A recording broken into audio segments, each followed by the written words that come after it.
everybody, and thank you for joining me to the virtual death doula breaking the silence on death, dying, and grief for another episode. And today I am honored and privileged to have Missy Wallace with us. And she is one of my clients, and she is experiencing her own terminal illness at the present time and has honored us by giving us the privilege to hear her story and for her to come here and talk to us about this. So, Missy, I just want to welcome you. And again, I want you to know that this is a safe space for you, and you can share as much or as little as you want. And in breaking that silence, Missy and I've talked about it many times during the course of our appointments, and she wanted to come on here because she does believe that there are not enough conversations about death, dying, and grief and what everybody feels when they're going through that. So that's what we're going to do. So I'm going to open up the floor right now to you, Missy, and you can just tell us a little bit about you and your journey and when you were diagnosed, maybe, or whatever you want to share, because we're leaving that open to the universe to allow what is supposed to be shared, and most of all, for you to feel comfortable sharing. So thank you for joining us. Thank you. Thank you, Maggie, for facilitating this. I think it's wonderful you're creating a space for people to start to be able and feel safe to open up about something that most of society kind of keeps under the covers or under wraps. So yeah, I'm very honored and grateful to be here in this space with everybody that's here.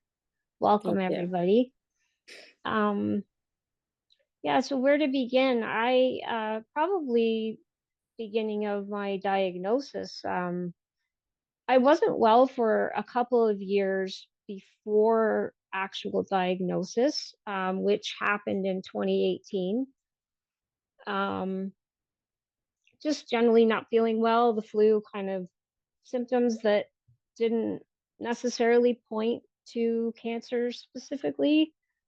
Um, and I just kept persistent. I found that, that my doctor was very sort of wishy-washy about tests. And so I started getting aggressive. And by 2018, I got the diagnosis of a very rare cancer, which originates in the appendix. I think it's 1 per million or two, maybe at this point, people that get it, which is, darn it, why couldn't I won the lottery? Which is what I said then. But having gone through the journey that this has taken me through, I sort of feel like I won the lottery in a more ethereal way. So it's interesting how life happens. Yeah, so day of diagnosis was a very odd day. Like it wasn't, it was a moment of facts. This is what you have. I seemed to take it in that way.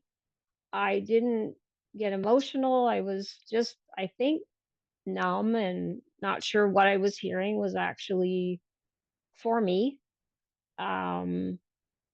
And even as the course of treatment or action was discussed, I ended up having to go a couple of hours from home to the one of the only hospitals in all of Canada. I think there's two that deal with my cancer. One being in Toronto, and one being all the way out in Calgary.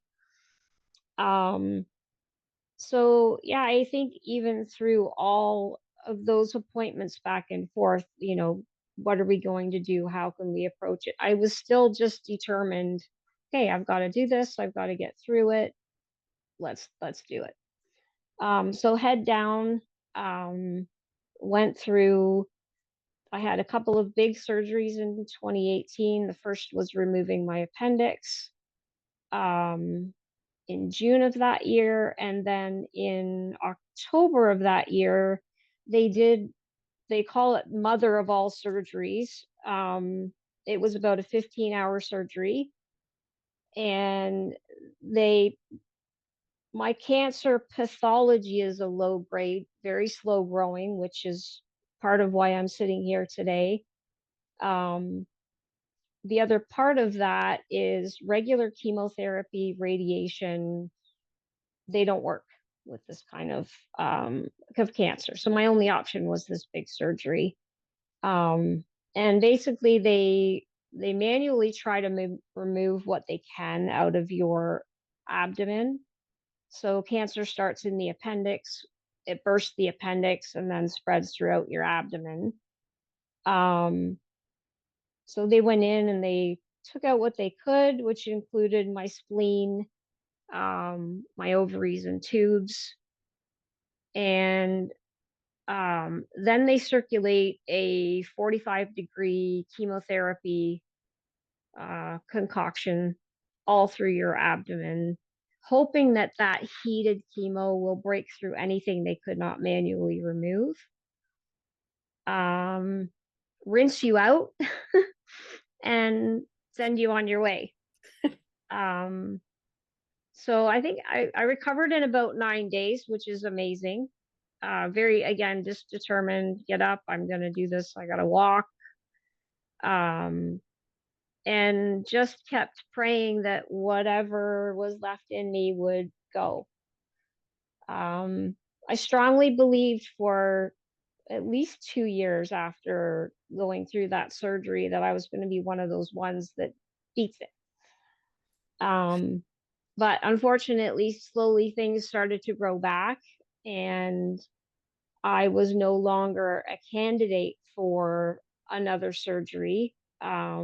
Body too weak, and my oncologist just felt that they would do more damage than good.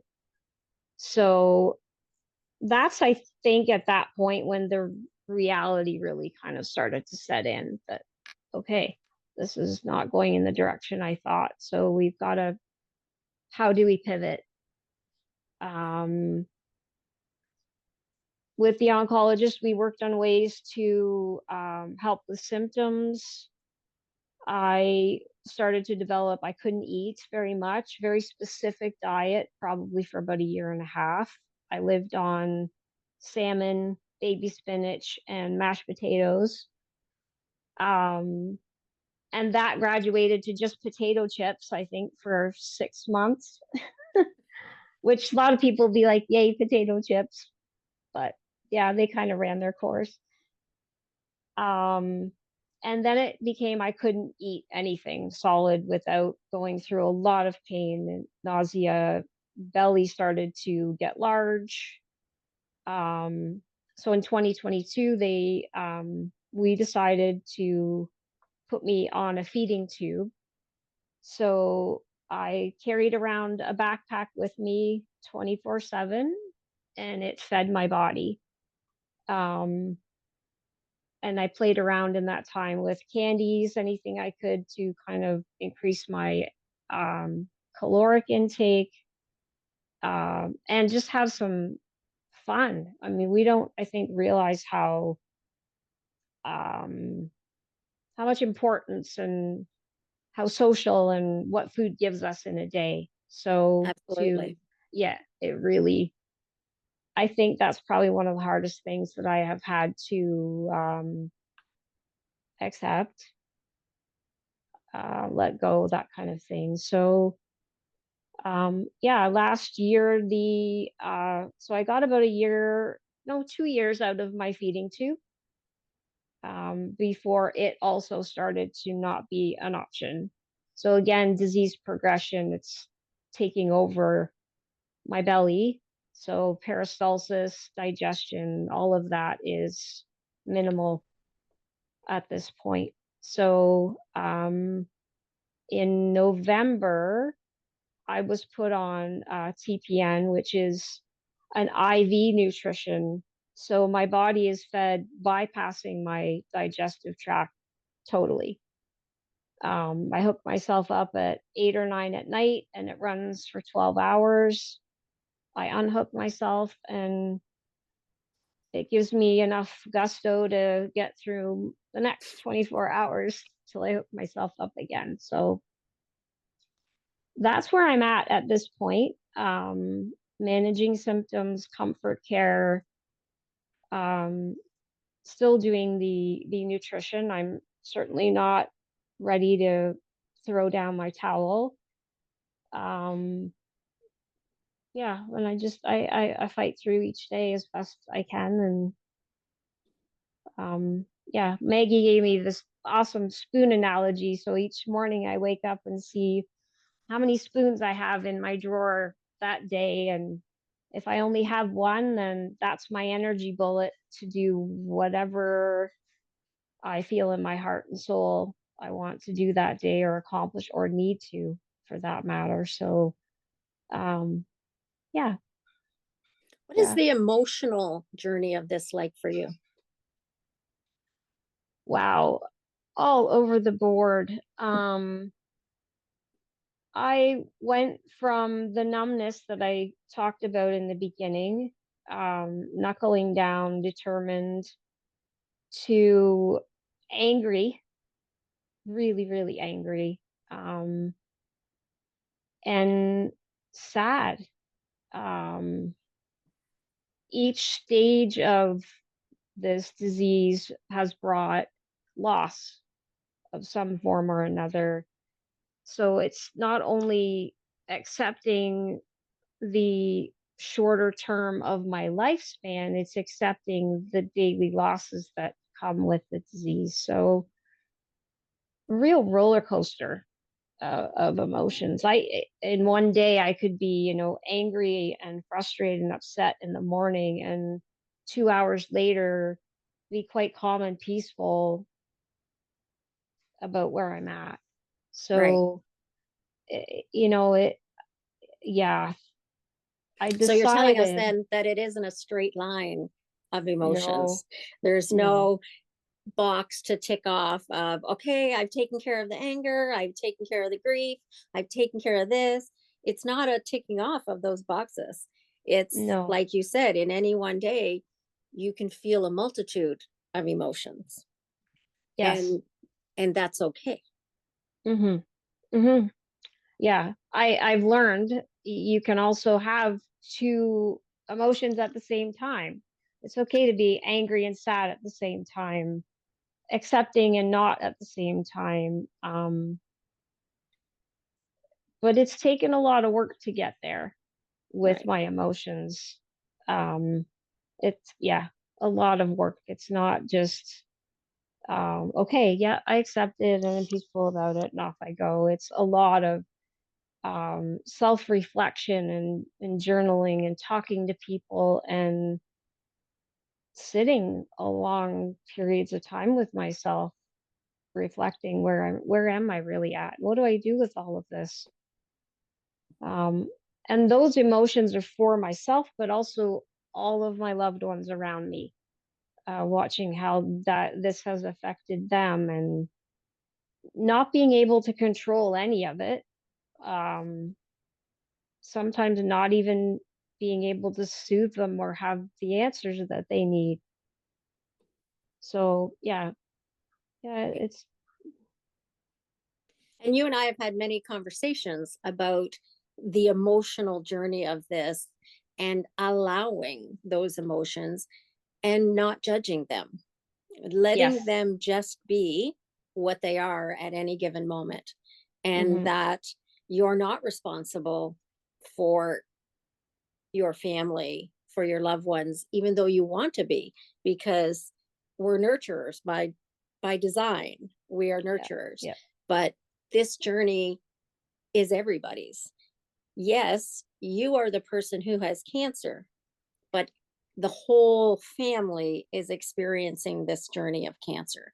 It's not just one person. Mm-hmm. And that's Mm-hmm. why, as an end of life doula, I companion the dying and their families, not just one person, because Mm-hmm. it is a ripple effect. And it's not just a ripple effect to your family, it's a ripple effect to your friends, it's a ripple effect to everybody that you know. Yes. And I guess that would bring me to my next question for this. How has it affected your friendships? Profoundly. Um, in the beginning, I had very close, what I thought were very close friendships, you know, BFFs and all of that great stuff.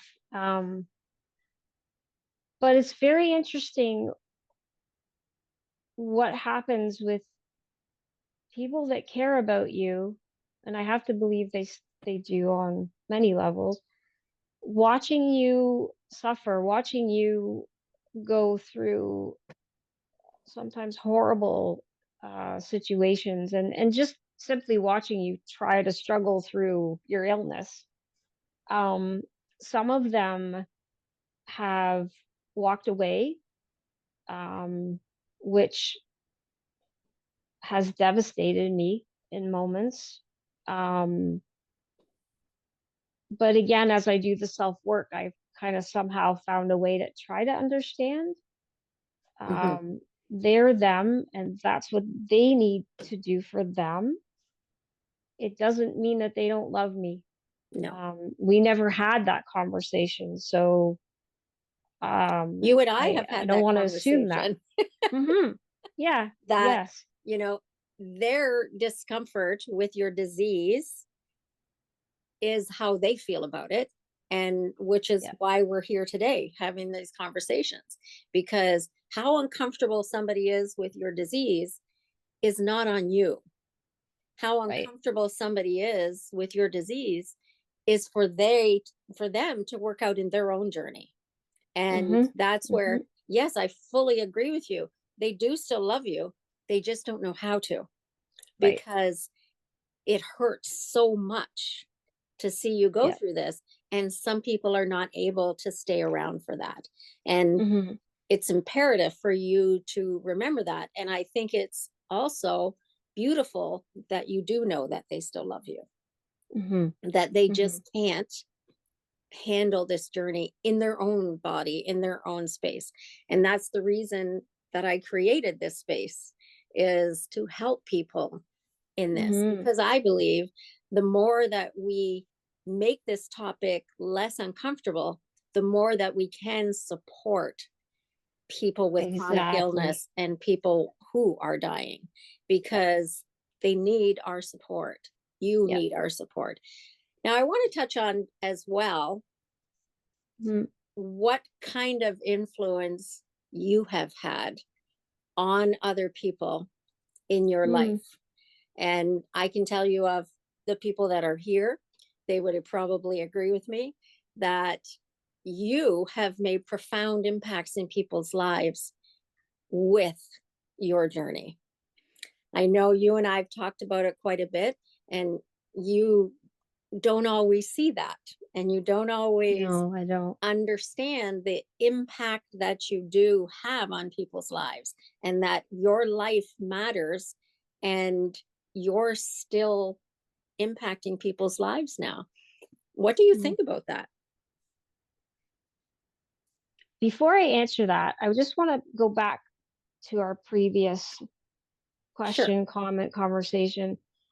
Um, I lost a very close friend years ago, and I was with her at the end of her illness, and I felt her really kind of recoil. This was my perspective on what was happening.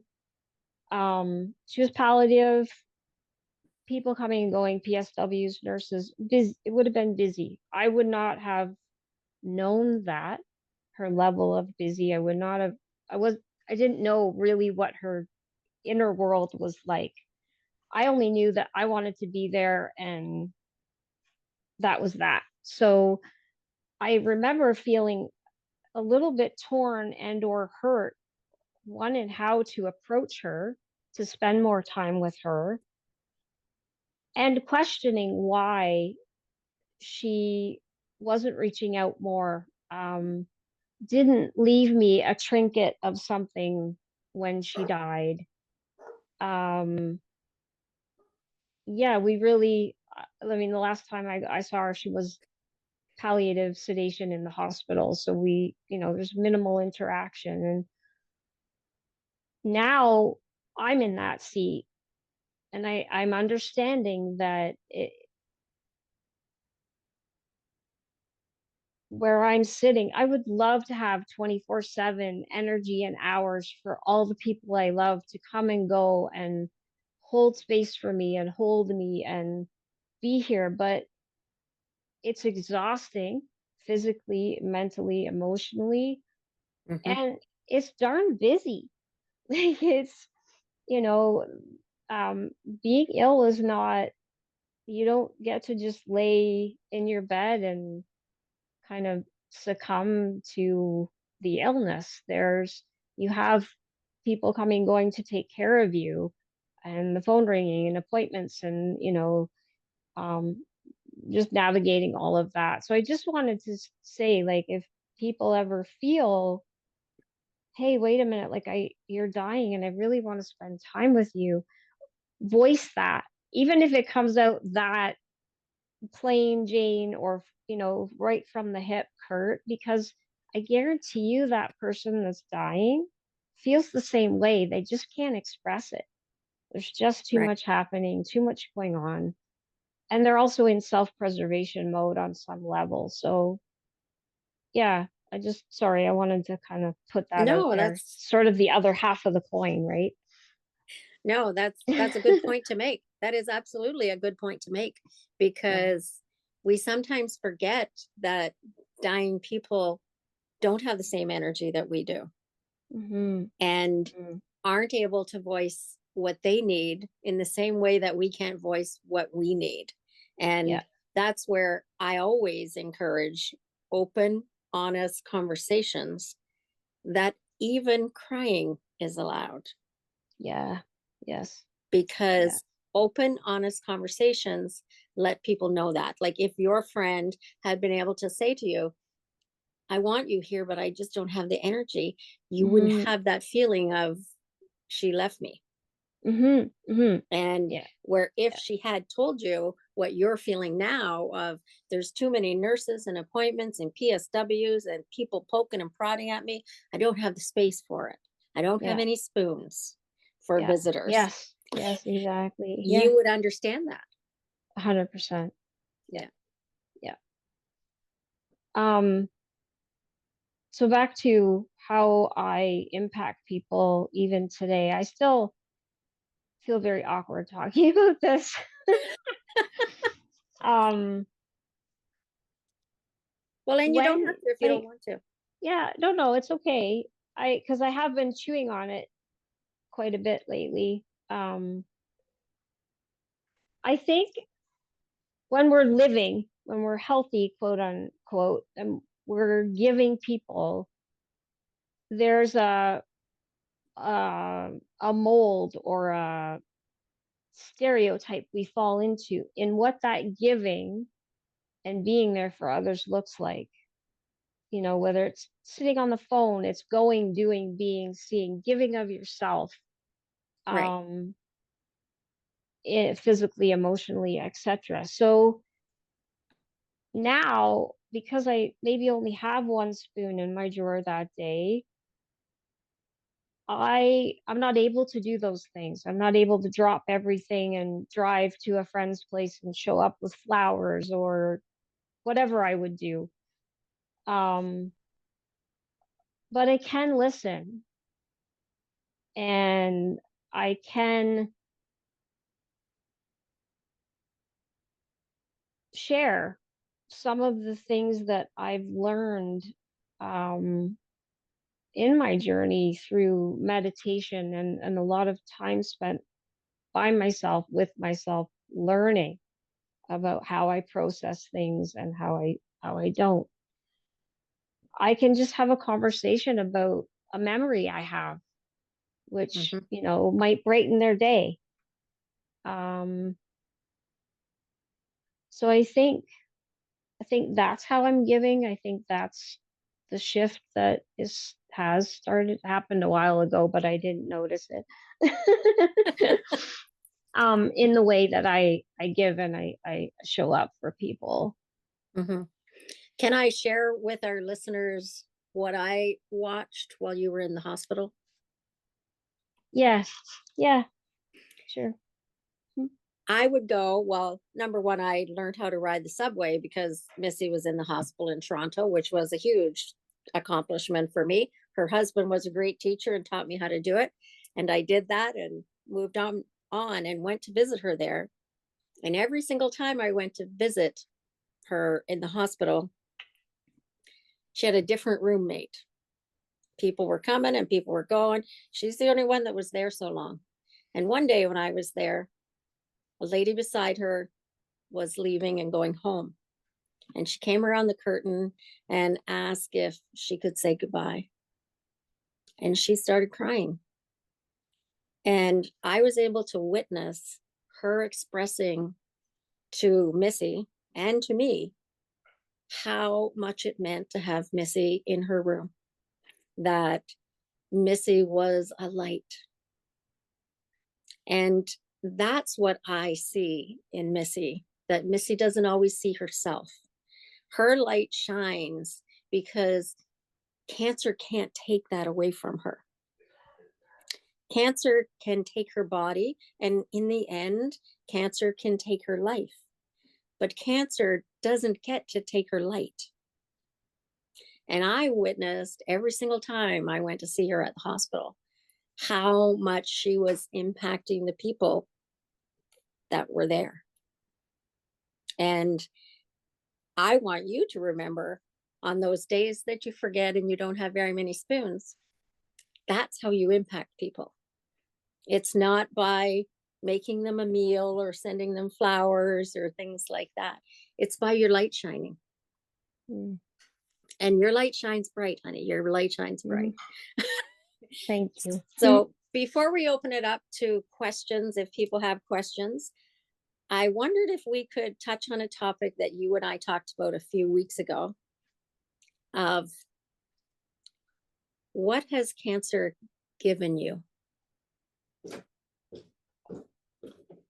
Okay. That's a big one. Um, Ultimately, in one word, freedom. Wow. Yeah, it has really liberated me in ways I never would have thought.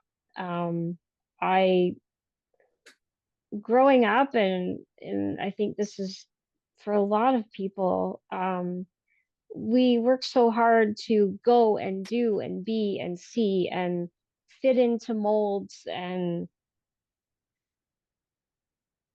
just get by, that we miss the little teeny grains of sand. They're actually little mini crystals in every single day. Mm-hmm. And those reflect back to us. If we see those even for a moment, they reflect so much back to us about beauty and uniqueness and connection and love. Um, so, in being made so immobile at times, literally, um, I really started to look within. I mean, I needed to look within to find strength for myself. I knew that at the end of my life, literally in my deathbed, I'm all I got. So I might as well get to know me, um, check it out on a true level. And I had no idea that I've been seeking freedom my whole life, but I've done it in a way that I thought freedom means you travel, um, you don't take the crappy job if you don't want it. You express yourself, whether it's through dance and singing, and those represented freedom to me. But I couldn't do them because I was so self-conscious and I was so caught up in the days. Whereas now it's like I got nothing to lose. I Mm-hmm. can express myself, I can share, um, and yeah, I can take the time to actually get to know me.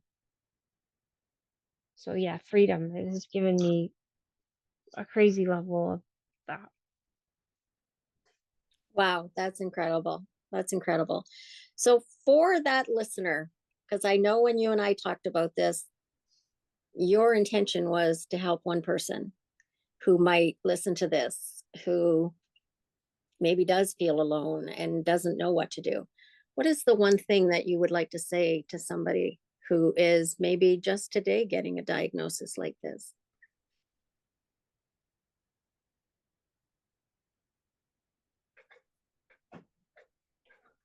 Don't hide. Don't hide from yourself. Don't hide from your loved ones, your family and friends, even if you don't know whether they'll be there for you or not. Because in not hiding, you will open up a world of connection for yourself that will be your strength through all of it. Whether you're by yourself in a moment or whether you're in a room of friends that you're actually connected to as well, it just grows. That Wow. that's my yeah, that's what I would yeah, Wow. 100%. Wow. Thank you. Thank you Mm, so thank much. you. And we will be now opening up the question and answer time. And if anybody would like to ask Missy a question, as I said before, for those of you who were here right from the beginning, and some people have joined since, I am opening it up for people to ask questions. And Missy has agreed. She wanted to do this, but I've also told her anybody can ask any question that they want, but she gets to decide if she answers it. So she can just say, I'm going to pass on that one, and that's fine. So I don't want any pressure on you, Missy. You answer whatever question you want to. And if you don't, and even if you need to say, I need to think on that for a bit, Yep, yep. because we do want this to be a safe place for us all to benefit and not hurt. And it's all about breaking down those barriers, breaking that silence, because the more that we talk about this, the less alone somebody feels. And that is the goal, so that people do not feel alone. So I guess probably the best way to do this is if people know how to raise their hand, then maybe I can call on you, or however anybody wants to. Just let me know that you have a question. Even if you put it in the chats, I'll watch there, and we'll go from there and see what happens. So, who might have a Mm, question for Missy? I certainly do. Um, I feel so blessed, mm, Missy. I feel thank you. so this is such divine timing for me, my darling. And Mm, I I just want to thank you for sharing this because it helps me face a lot of the fears that were passed down from to generation in my world amongst my family. And I think this was probably the most difficult um, um, journey, not only for people with cancer, for the ones that we love. And I lost just about everybody in my family to cancer. oh, Yeah, wow, everybody was white, like, yeah, even my wow. 33-year-old cousin. So that was a catalyst of Mm, my, looking into what really, life is about. mhm, So mhm, my question for you is at what point, because when I asked my cousin, I said, what? I said, are you afraid? And she said, no. She said, I'm not ready. And that's carried with me throughout the years of being not afraid. Um, but at what point did you see that, oh, like I'm learning, you said the freedom, like mhm, embodying your light. There's a lot of people, I'm only learning about energy and really how the universe, God, whatever you want to call it, like how mhm, it plays a role in my life. and how I allow it in. I'm just wondering, at what point did you recognize or see your light?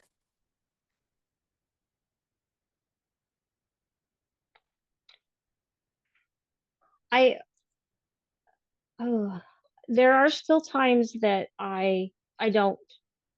It kind of ebbs and flows. Um, but I certainly acknowledge it more now than ever. Again, with work. Um, it was probably at one of my darkest moments Mm, that it was like I expressed earlier when I said, sitting by myself, I realized that at the end, in my death, I am all I have. Like I can't take a buddy with me. I like nothing. You're it. Um, and in that moment of really realizing that,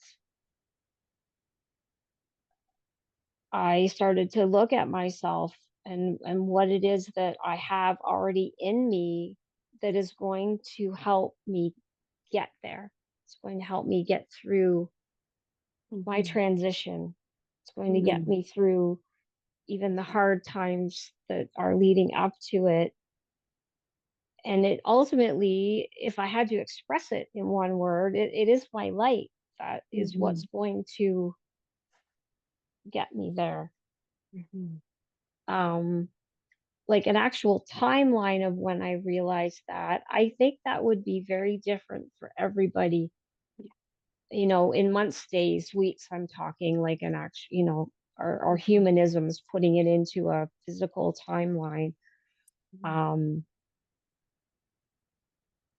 But you but know I what? would, yeah, I go will ahead. imagine that, like, the time and watching my relatives go through the similar process. Hmm. Everybody's journey is different, but I know that there Hmm. was insurmountable self-reflection that was undergoing. And I think, Hmm. in my experience, in watching this, is just that but it's also like a very glorious, like you said, you spoke about the freedom, Hmm. and Hmm. that captivates me. Mm. Because I think ultimately we end up, I think it's learning to know thyself, love thyself, Yep. and Yep. your bravery. Like, this is, I can see this reaching so many people, Missy. And Mm. I just really want to say thank you. Oh, Thank you for sharing, because you're it so really welcome. does pave.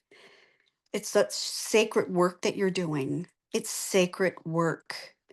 And it paves it this will pave the path for so many people. And thank you, Maggie, too. And I'm just really humbled. Thank you for sharing. Uh, Thank you so much, Sharon. I hope I answered your question. You I did, do. because you know Okay. what?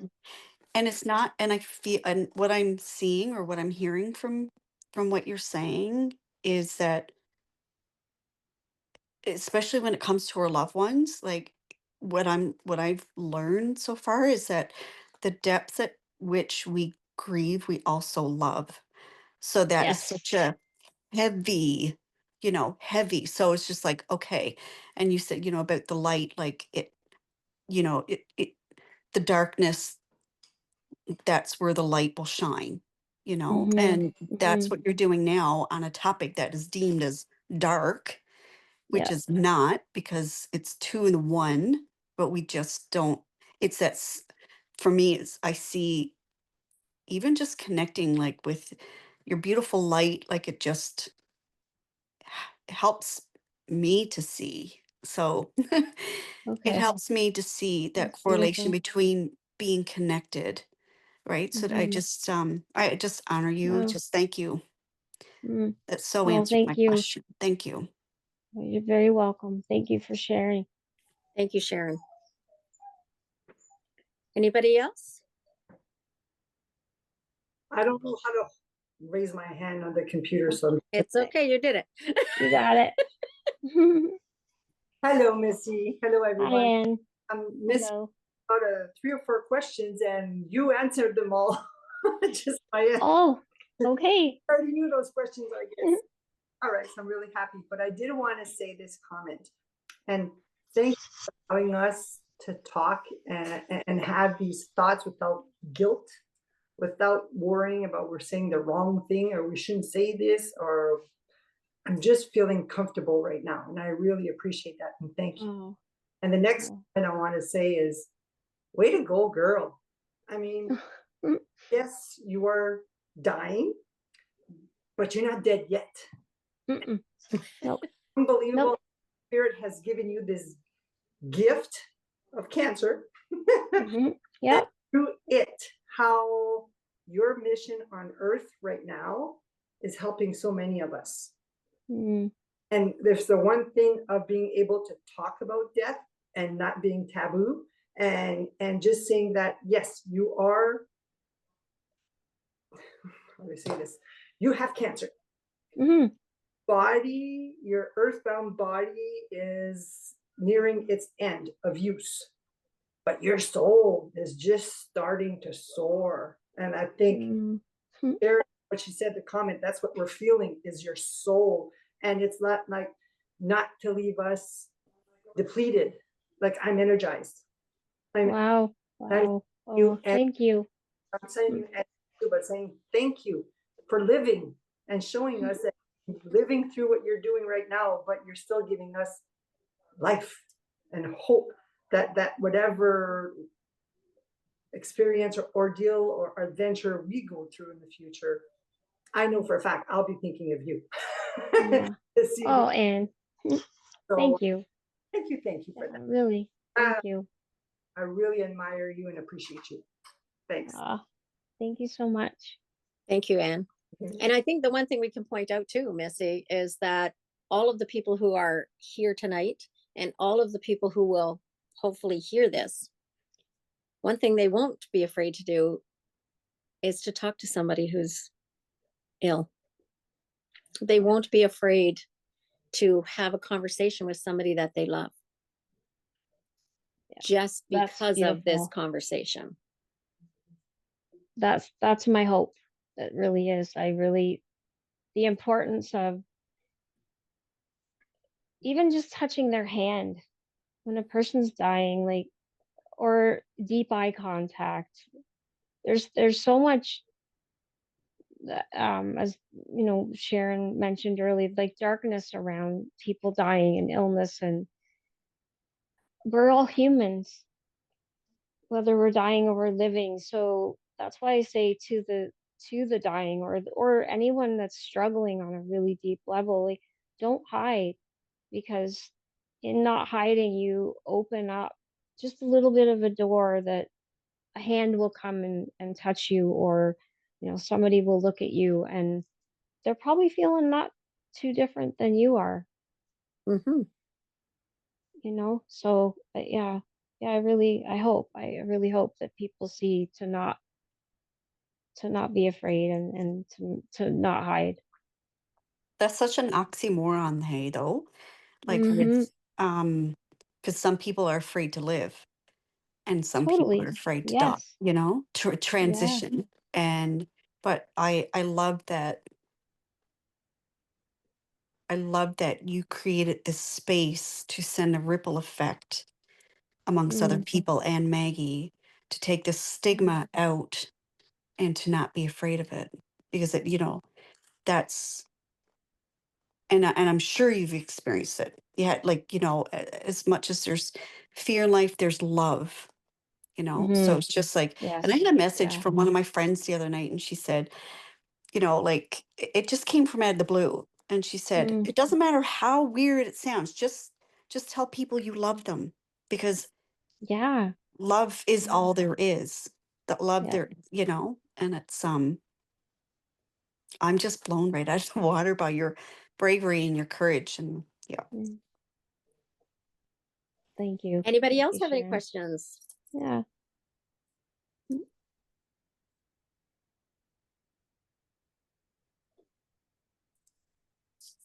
I raised my hand, but I don't know if people see it, but Oh, It's I okay. see it. Go. Yeah. oh, you saw it? Okay. Well, I just want to say thank you, first of all, for Maggie, because a year ago, because of her, I met you, Missy, and you've inspired me. You've changed my life in so many ways, in profound ways. Even though I've helped some dying before, it's been a whole different journey along with you, my friend. Mm. Um, you've shown me many new aspects on death and dying that I never even contemplated or even thought about as I was helping my parents through their journey and a few other friends that came along the way that passed away. And I'm always blessed just being around you. And one big thing I realized as I realized here with everyone tonight is the light of every single soul that you help that are dying. I didn't really see all their lights, but I see yours. Mm. And I know now to look for that light in everybody who's sick and everybody who's dying, because they do shine their light. And and I know that I'm being called to help people before, not just as a medium once they're on the other side, but I know that I'm being called to help people on their journey with their transition in life. So I want to thank you for Mm. opening that journey and that door for me. And I don't know exactly how it's bringing me yet. I don't have all the details, but I know I'm on that journey.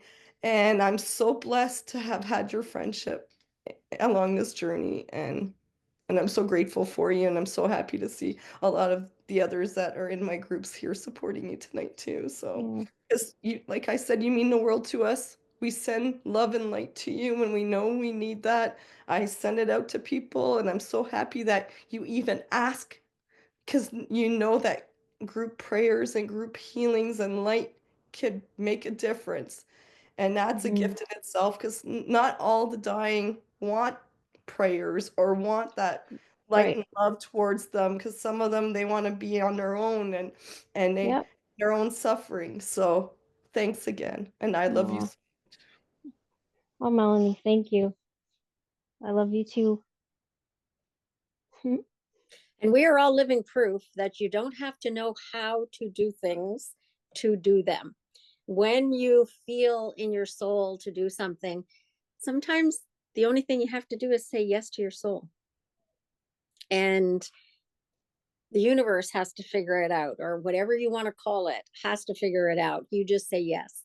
It has only been 1 month of me starting the virtual death doula and doing this type of thing. And in the beginning, I didn't know how to do it. I didn't know what to do. And look at here tonight, I'm doing it without even my partner and my tech person who knows how to do it.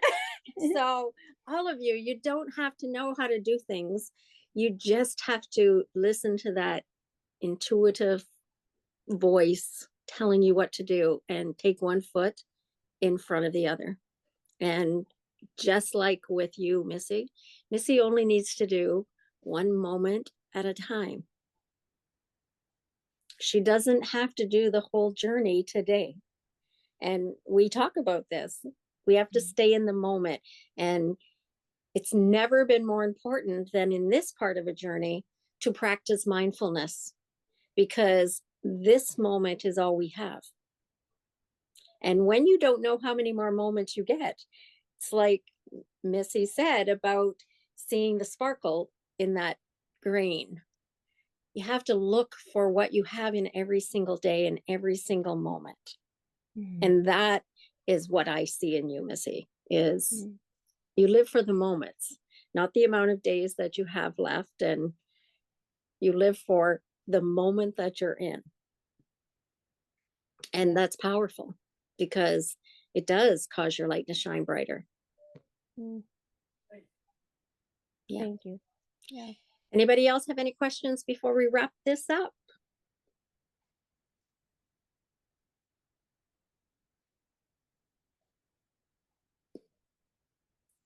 See, as a death doula, I also am comfortable with silence.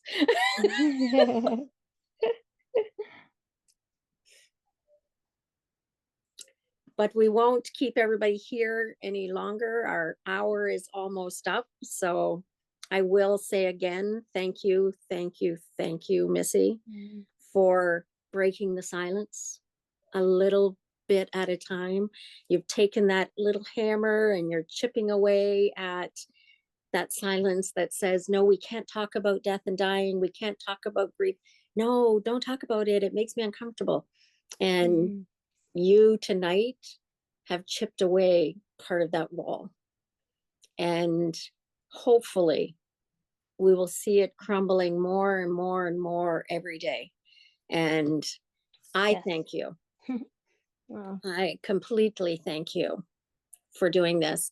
And just like Sharon said, I do in my spirit mind see the people that this is helping more than you can imagine, because every single one of us who are here tonight and those who are listening to this podcast at a later time are going to be braver, are going to chip away at the uncomfortableness of death and dying. And we go away from this group tonight changed a little bit at a time. And that's how we make the ripple. You don't need to throw a big old boulder into the ocean to make a ripple. You only need a tiny, tiny, tiny pebble. And so thank you, Missy, for sharing your ripple with us. We love and appreciate you. And if I could get anything from this group tonight, it would just be for you to know how much your light shines. Aw. Thank you, Maggie. Thank you for creating this space for all of us. I mean, I wouldn't be here if it weren't for a conversation with you. So I appreciate it beyond words. Thank you. And I'm so grateful for everyone that showed up to support me and listen and learn and share. And it's what it's all about. For me, it's what life is all about. So I'm very, very thankful and grateful for each and every one of you. Thank you so much. And I will say goodnight to you all. Thank you. And have a fabulous night and gather up your spoons. Yep.